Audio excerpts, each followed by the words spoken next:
Hi, my name is Haley Snyder, and for this topic, I watched the movie The Immortal Life of Henrietta Lacks. So before watching this movie, I did know a little bit about Henrietta Lacks because I had heard her brought up in biology a couple times, and I did hear about her in my English class for one of the topics we were researching, but I didn't know her full story, and I didn't realize how big this whole thing was. And so my subconscious bias before watching this movie was that maybe this wasn't all real.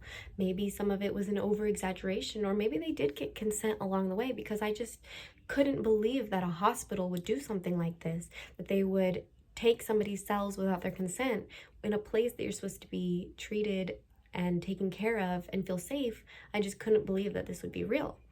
But while watching this movie, I used adaptation and empathy to just reconstruct my thoughts and take a step back and let myself take a step into their shoes without stepping on their toes, like the book suggested.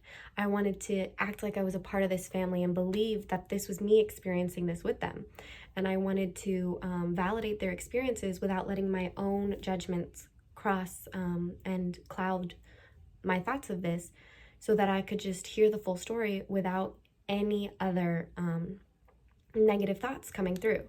And so I learned about these horrible conditions that these Black people faced, even in these hospitals where you're supposed to feel safe.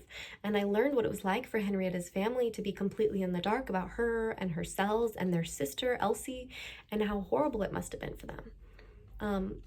But this movie is a must-see, and I'm hoping to go read the book because it was seriously such an eye-opening experience. It's such a sad story, but it's just so eye-opening, and it really teaches you what it was like to be a Black person, specifically a Black woman in this case, during this time where you're never treated fairly, where not even when you're in the hospital trying to get treated are you treated fairly.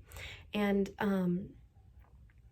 the whole thing with Johns Hopkins stealing her cells without telling her or her family, and they're making millions of dollars and millions of copies of her cells and giving them out to people without telling them, and them taking Black people off the streets and just doing research on them without their consent or without them fully knowing what's happening. It was just crazy to learn about.